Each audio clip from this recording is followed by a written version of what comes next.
evening, people. Welcome back to my channel. I am UndeadSick83, your governor of Walking Dead reviews. And since it's Saturday, it's time to do another movie review. And it's another movie that I'm very excited to talk about with you people.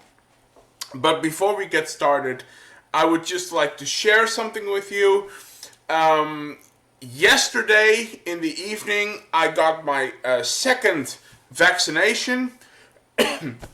I got my second COVID vaccination, so I'm done. I'm vaccinated. I'm all good, and yeah. I mean, let's hope that it will. Let's hope it gets better from here on out, and let's hope that we can all go back to a regular normal life as soon as possible, right? So, there we go. So I just want to share that with you. I'm good. I'm vaccinated, and yeah, it's good. It's good.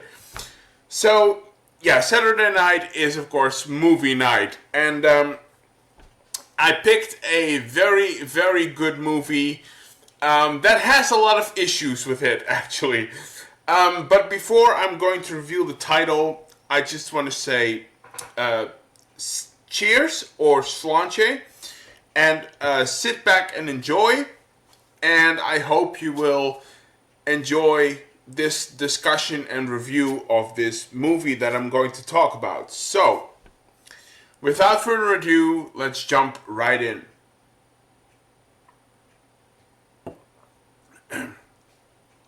All right. So the movie I'm going to talk about tonight is actually a childhood icon of mine. It's a movie from 1997, and it's directed by Paul Anderson. Now, I'm going to talk about Paul Anderson in a minute, okay? But first, I'm going to reveal the title of the movie I'm going to talk about. Tonight, I'm going to talk about Paul Anderson's Event Horizon. Event Horizon. Yes. This movie is a lot of fun, but it has a lot of issues, alright? It has a lot of issues. Alright, so before I go into the movie itself, I would like to talk about Paul Anderson for a moment, because Paul Anderson is a director that I'm always struggling with Paul Anderson movies, because with every movie that he made, I want to love it. I want to love his movies, and the funny thing is that when the movie starts, it's usually a lot of fun. And by the end of the movie, I'm always disappointed. So, Paul Anderson movies are always very difficult to watch for me. And I have enjoyed a lot of the movies. I mean, he did Mortal Kombat, of course. The 1995 one, Mortal Kombat, with... which was it again? Christopher Lambert, of course, who did Raiden. I thought that was a very fun movie, but again, very problematic, because it's not a Mortal Kombat movie, because it doesn't have, the explicit gore and the grindy action and all of that stuff. So, very problematic, but a fun movie to watch. Then, of course, we had Soldier coming out in 1998, I believe it was, if I'm correctly. Very entertainable science fiction action movie, but it had a lot of issues with it, and by the end, I was disappointed. The biggest problem for me was with Resident Evil, because I was so hyped for Resident Evil. When I heard, there's going to be a Resident Evil film, I was out of my mind. I was going out of my mind. I was so hyped. So we got we got Resident Evil from 2002. And yeah, I don't really feel like talking about it because it's very disappointing as a Resident Evil fan. So I'm always struggling with Paul Anderson movies. But this movie, Event Horizon, this might be his best movie, actually. It might be his best movie. So let's start diving into Event Horizon. So let's start with the story, okay? What is Event Horizon about? Alright. Okay, so Event Horizon takes place in the future. It's a futuristic world. Humans, Earth, we have colonized the moon. We have colonies on the moon. We have mining facilities on Mars. So we have done all of this, space exploration stuff. And then in 2040, I have to say 2040. And then in 2040, the United States government builds a new spaceship, which is called the Event Horizon. And it's a new experimental ship designed to go faster than light speed. And it's built in order. It's basically the next step in exploring, the universe, the galaxy, basically. So the ship departs, and they, everything seems to go smoothly. And then at some point, the ship mysteriously disappears. It goes, it vanishes into thin air.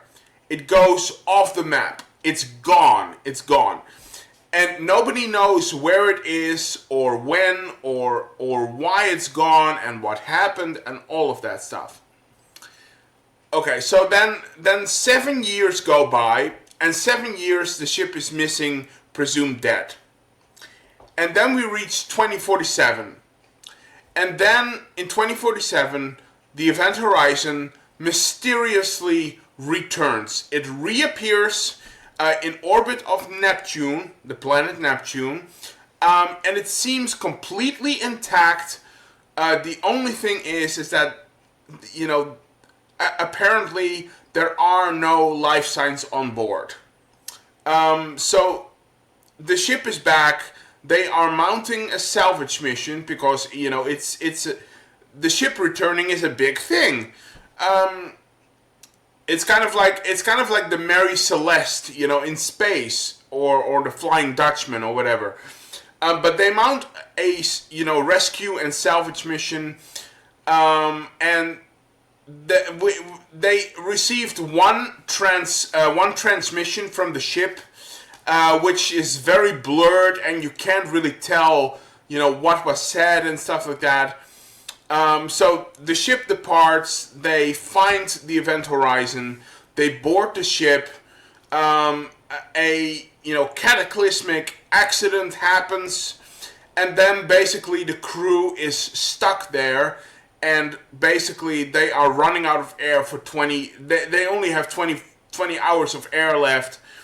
And now they, now the mission changes. It changes from rescuing the ship and the crew to rescuing them, themselves, basically. Rescue themselves.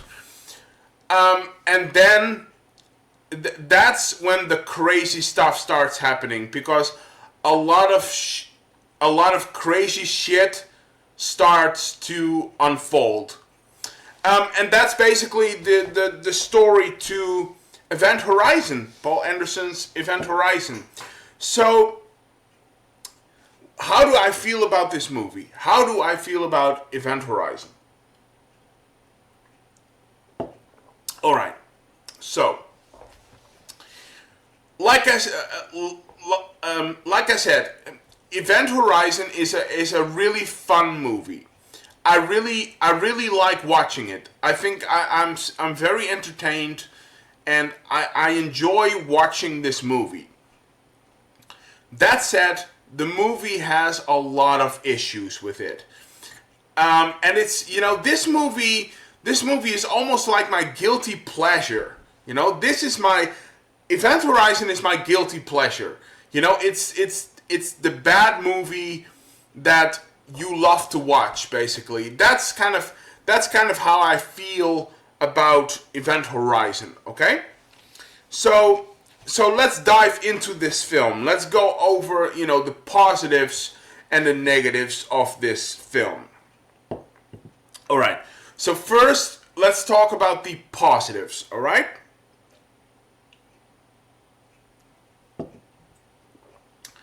Because the movie has a lot of positives, all right? First of all, the production design. I really love the production design. The world building of this film is absolutely great. I love every single bit of it. The ships, the spaceships and the suits, and all of the technology. Everything just looks amazing. Especially the design of the Event Horizon.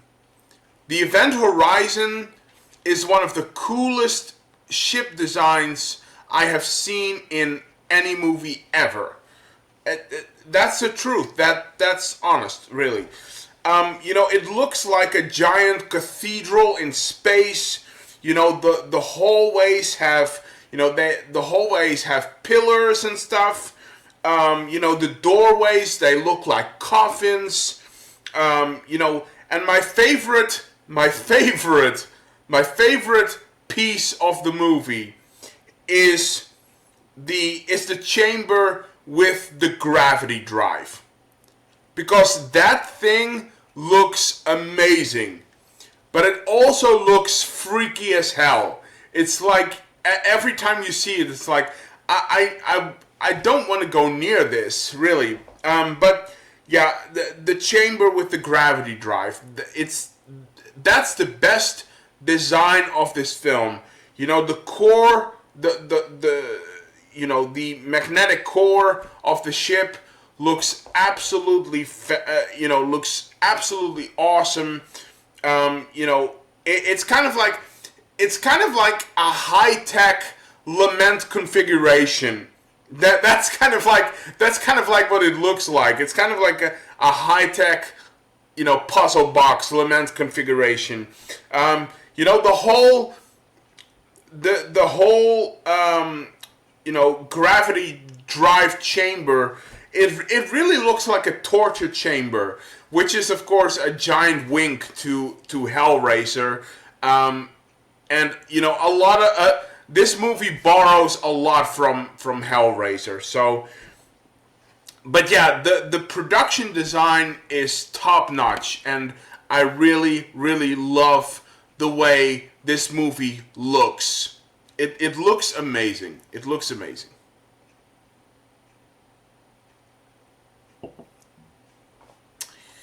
My second positive with this movie is that this movie has some pretty good horror effects.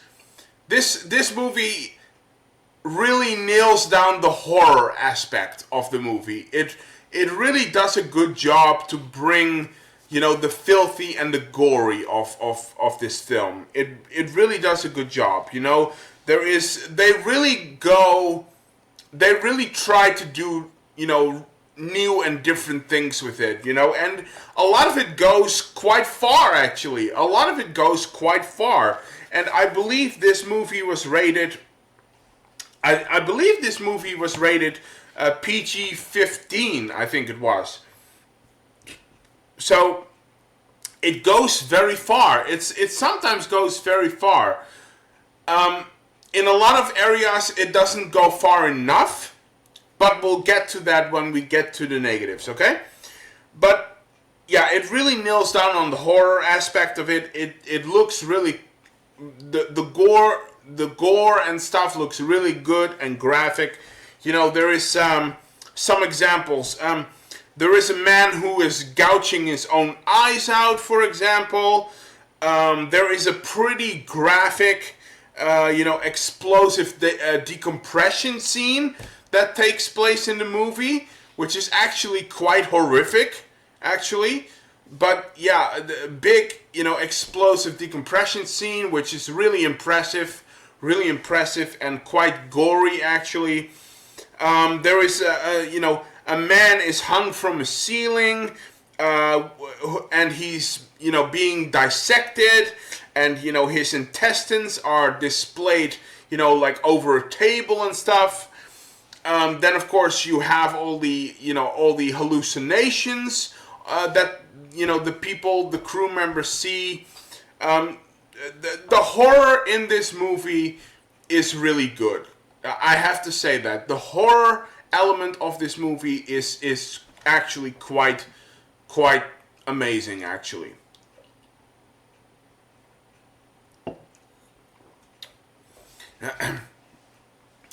Another thing about the movie that I love is that this movie has some great actors and actresses. I mean, credit where credit is due. Paul Anderson, he does know how to put together a cast.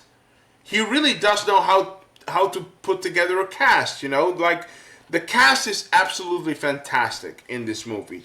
You have the glorious Sam Neill, who plays the enigmatic, Dr. Weir, the person who designed and built the ship.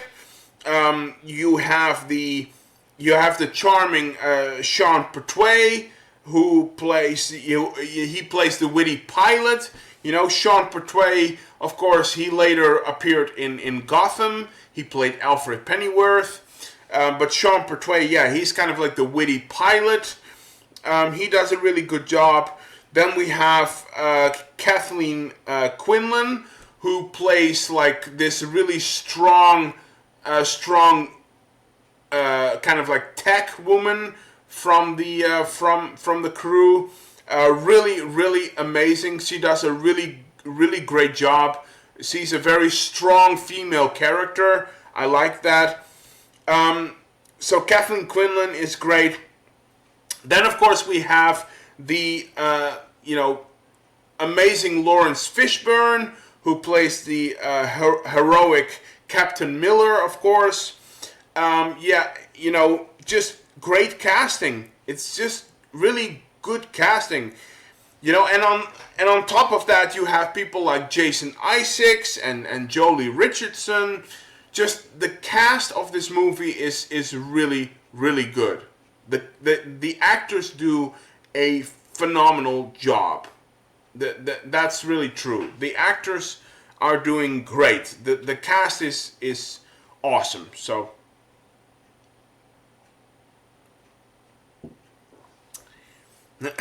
all right. And those were the positives of this movie. Those were the positives of this movie. Now let's move on to the negative of this movie, okay? To the negative stuff. Because, like I said, this movie has a lot of issues with it. Just bear with me. I'm going to try and explain things as well as I can. And I'm going to share my opinion as thoughtful as I can, as I can master, okay? Just bear with me. Okay. So, like I said, there is a lot to love in this film. But there is also a lot that is very problematic. I have certain issues with this movie that are really big, actually. And I'm going to go over those now. The first thing that I want to say about Event Horizon is in terms of the horror, is in terms of the gore and the violence and just the horror element of this movie. Now, like I said, this movie has some great, elements of horror in it. The problem with it is that the horror doesn't go far enough. The horror doesn't go far enough in this film. And you might all be looking at me like undead sick. What are you talking about? I'm going to explain, okay? I'm going to explain. Just bear with me, okay? Please bear with me. So like I said, I don't think the horror goes far enough. Let me elaborate on that. When the crew actually, at some point in the movie, the crew finds the footage of what happened to the original crew of the Event Horizon. They find out what happened to the previous crew, to the original crew, and it's very disturbing. It's very graphic. It's very gory, and it's very, very violent. The only problem is that, first of all, it's shown on like the smallest screen possible. But the other thing about that scene is that it could have been so much more. Now, they actually shot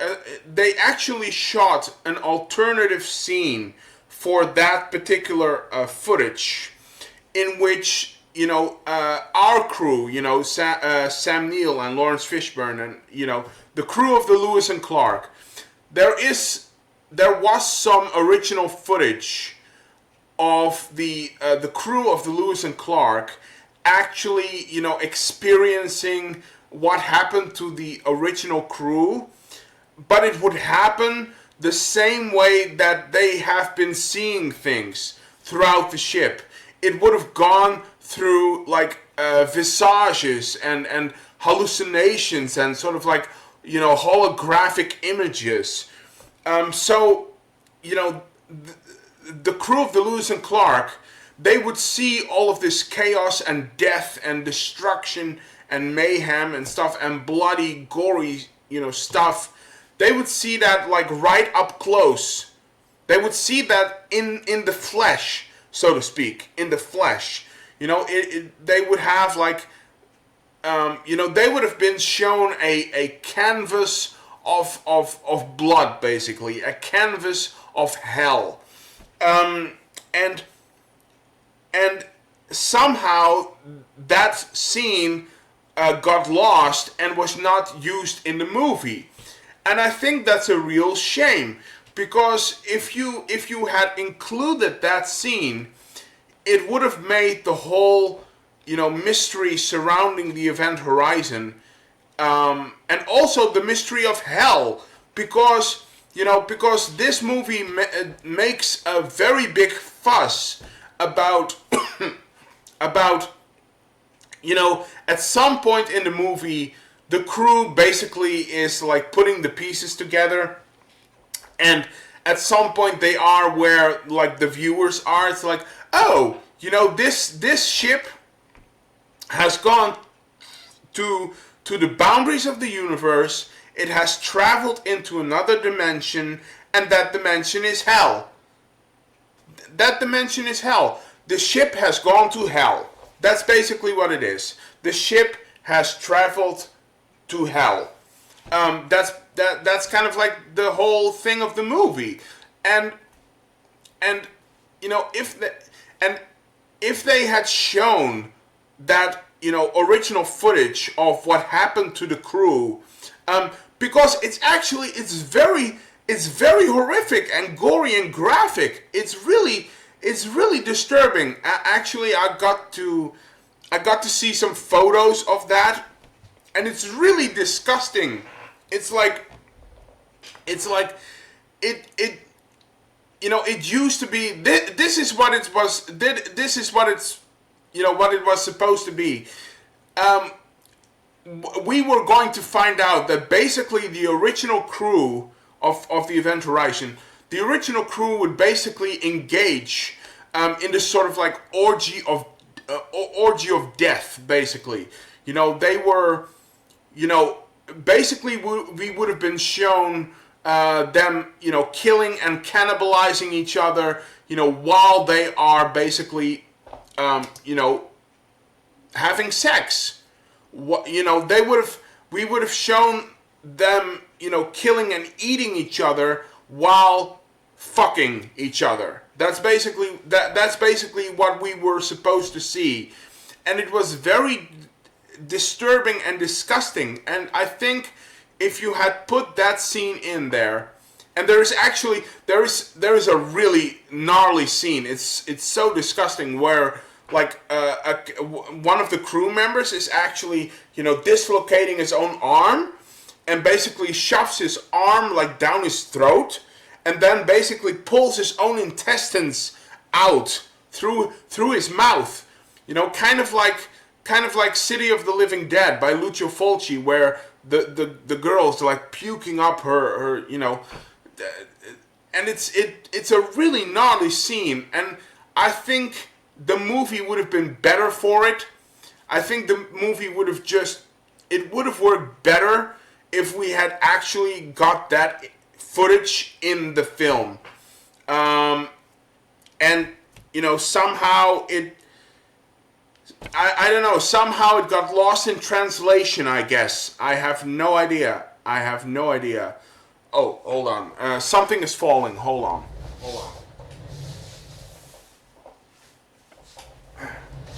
Okay, there we are. Okay. I don't know what that was, but okay.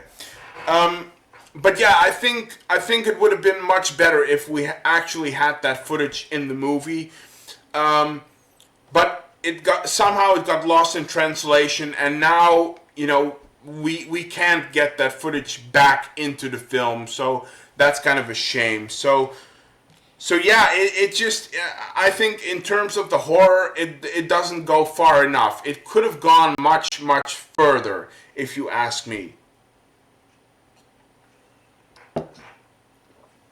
You know, and the same goes for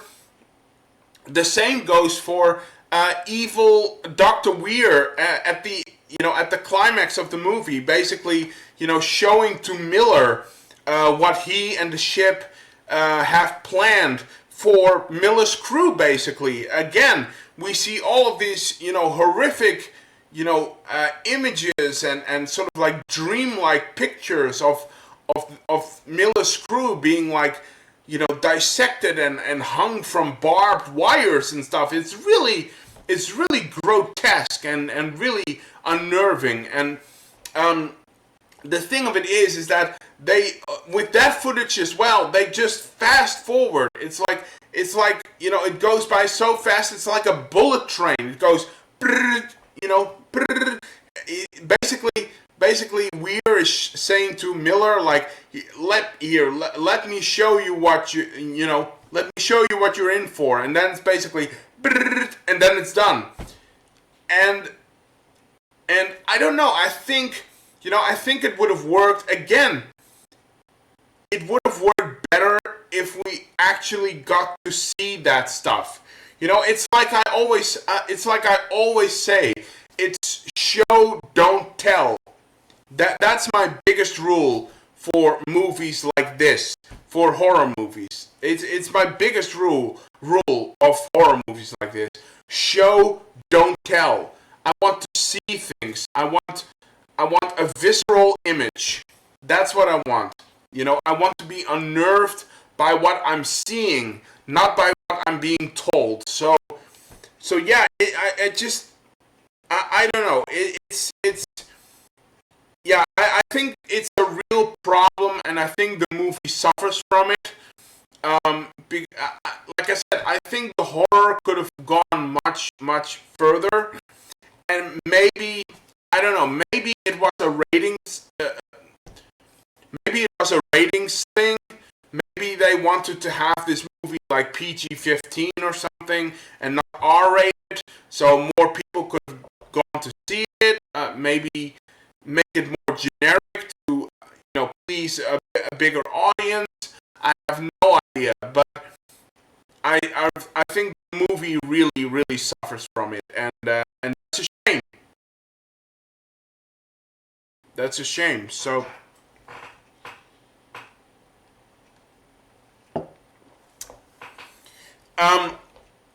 my other problem with this movie is that this movie doesn't really have a clear villain. It doesn't really have an antagonist.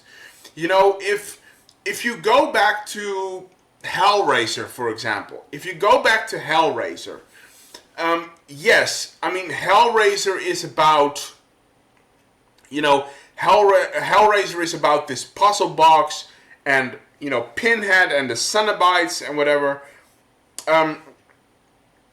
But deep down at its core, Hellraiser is a gruesome love story, and it has very clear villains. You have Frank, the corpse, of course, who wants to, you know, regenerate himself, and then you have Julia, his lover, who brings Frank, you know, victims to basically absorb. He murders them and like that.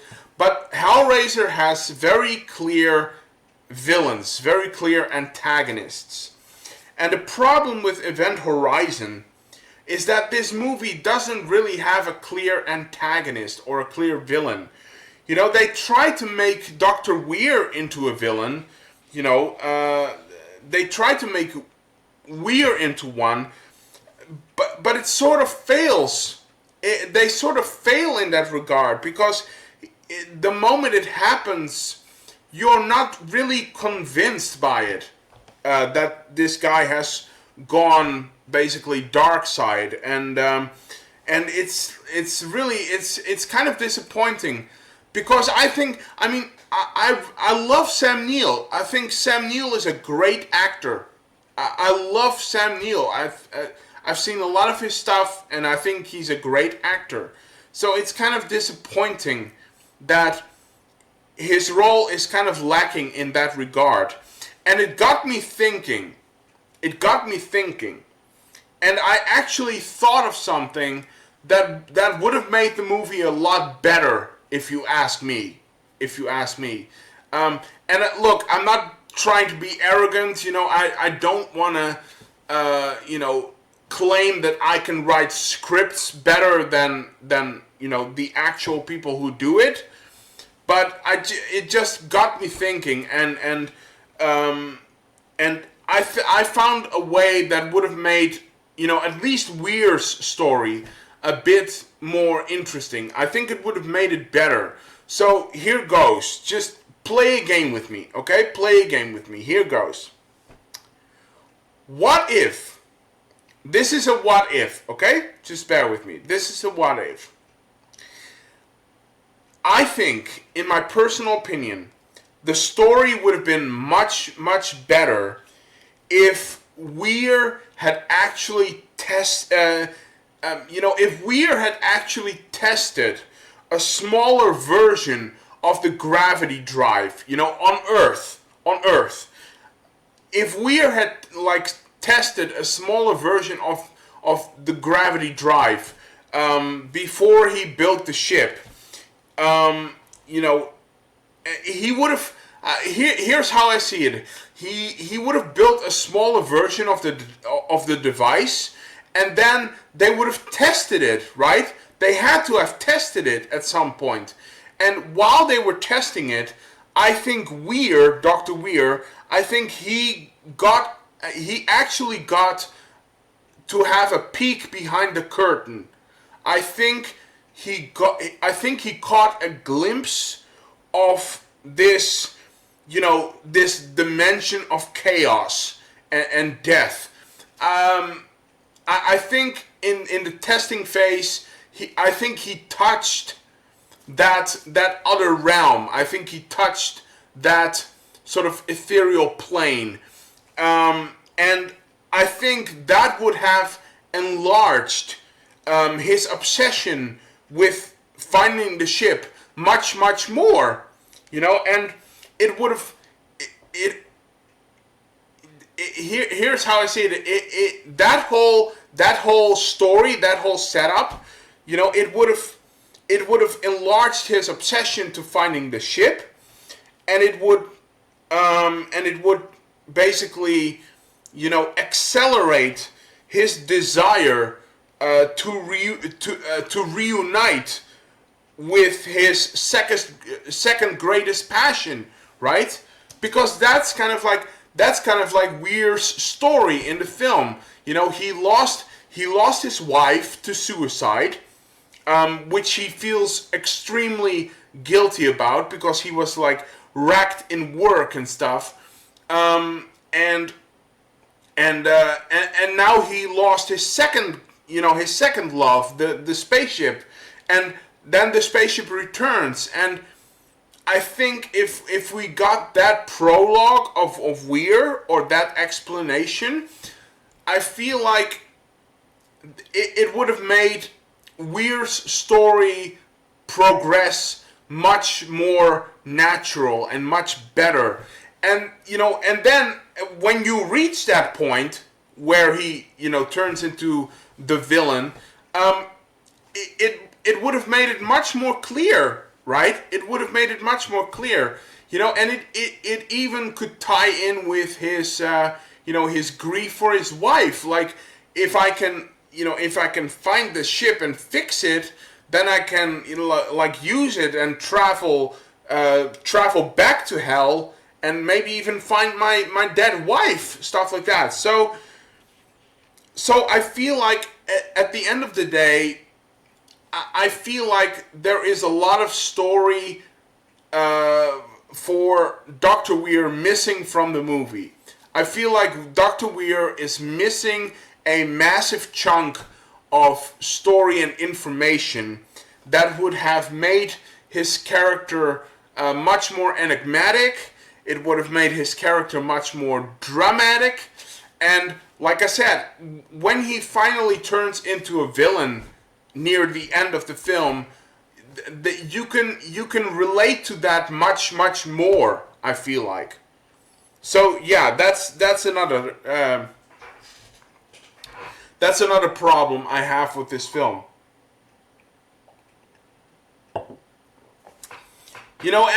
And going back to that a little, there is actually a deleted scene on the Blu-ray. I have the Blu-ray right here. There is actually a deleted scene on the Blu-ray that I feel like should have been in the film.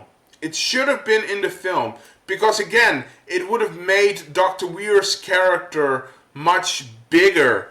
And this is what it is. There is a deleted scene on the Blu-ray where we have an alternate introduction to Dr. Weir. Dr. Weir, he wakes up from his nightmare at the start of the movie. Then basically we see him like being in the basically the ISS, the space station.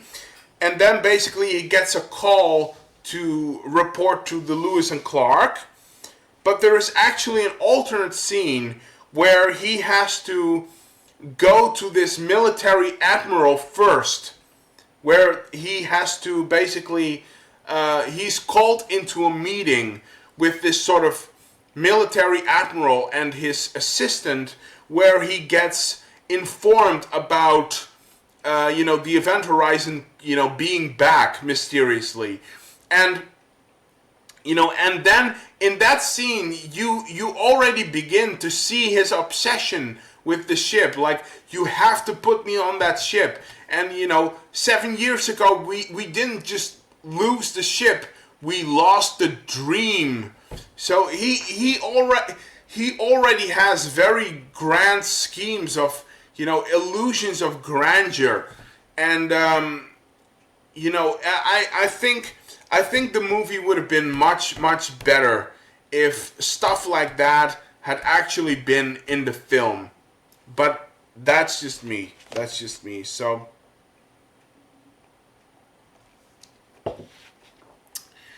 the final thing that really annoys me about this film, is that they try to put comedy in it.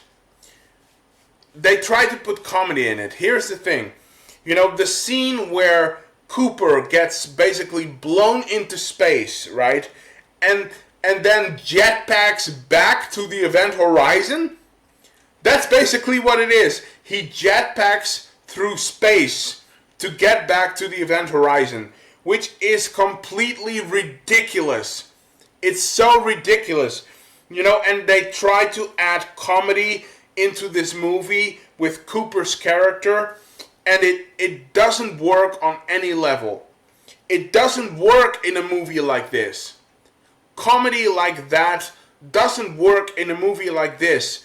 A movie that's supposed to be so dark, so gritty, so, so confronting, basically, because it's also a movie that is about confronting your fears, right? It's also a movie about confronting your fears. You know, Miller has to confront, the Burning Man, his former crewmate, right? Peters, the tech engineer, has to confront, abandoning her paraplegic son, leaving her invalid son behind, stuff like that. Weir has to confront his dead wife. So it's also about, fear of confrontation. So for a movie that wants to be as serious as this, putting comedy in it doesn't work on any level.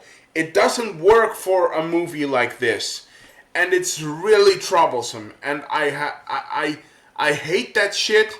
I think it's dumb, and I think it's desperate, basically, to make the movie lighter. It's desperate. So yeah, and just the movie really suffers from it. I feel like the movie really suffers from it. So yeah, that's basically it. That's basically it. That's my negatives for the movie. So I pretty much talked about everything I wanted to talk about here. So in closing, what are my final thoughts on Event Horizon?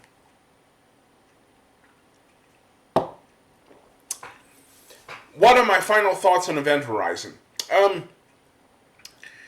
Yeah, I mean, like I said before, this is my guilty pleasure. This is my guilty pleasure. It's a fun movie. I really enjoy watching it. It has a lot of good things in it. But in a very weird way, it gets beaten down by some really big issues that I have with the movie, and that I think are very problematic. That's basically the gist of it. Is it a bad movie? No, of course not. It's a pretty decent film. It's actually a pretty good, decent film that's very entertaining. It just gets pulled down by its own issues. It gets dragged down by its own problems, and that is always a very slippery slope for movies like this, but movies in general. That's always a slippery slope. So yeah, in the end, a very entertaining movie, very good, very decent film, but it has a lot of problems and issues that really bring it down. That could have made it a lot better. So that's like my final thoughts on Event Horizon. And look, like I said, it's. I mean, here, I own this movie. I bought the Blu-ray. I bought the Blu-ray. Let me show you. Like, this is the slipcover right here, which is really cool artwork, by the way. The artwork is really cool. This is the gravity drive room, actually, where it all happens. But yeah, really cool cover art right here. Then this is the slipcover. Then you have the Blu-ray, of course, which, I mean, it's the same artwork, but if you look here on the back, you have your Blu-ray, of course, right there. And then when you have reversible artwork, and this is the original poster. This is the original poster of the film. So I'm probably going to switch this. So yeah, but oh, hold on, got it there. But you know, I own this movie. I have this movie on Blu-ray from Scream Factory, actually. So yeah. So again, very decent, good movie, a lot of fun, very entertaining, but dragged down by its own issues. So that's my final thoughts for Event Horizon. My rating for this movie.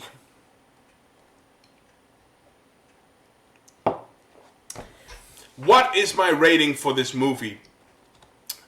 I'm going to give Paul Anderson's Event Horizon, I'm going to give it a 7.5 out of 10. I think that's a good rating. Like I said, it's not a great movie. It's not an amazing movie. It's a good, decent, entertaining flick that sadly has issues with it. So that's my rating for this movie. 7.5 out of 10. That's the way it is. That's the best I can do. But anyway, let me know in the comment section down below. What did you think? Have you watched Event Horizon? If you did watch it, did you love it or did you hate it? Again, if you did hate it, tell me why. We can discuss and debate. Or do you feel the same as I did, that it's an entertaining movie with issues? Do you agree with my points? Do you disagree? Again, if you disagree, tell me why. We can discuss and debate. Do you have any movies or TV shows that you want me to review and talk about? Anything, let me know in the comment section down below. I want to know your thoughts, opinions, theories, ideas, as always. Anyway, thank you for watching. I'll be back with another video as soon as possible, of course. Stay safe and healthy as always. Have a good weekend, and I see you guys. Bye.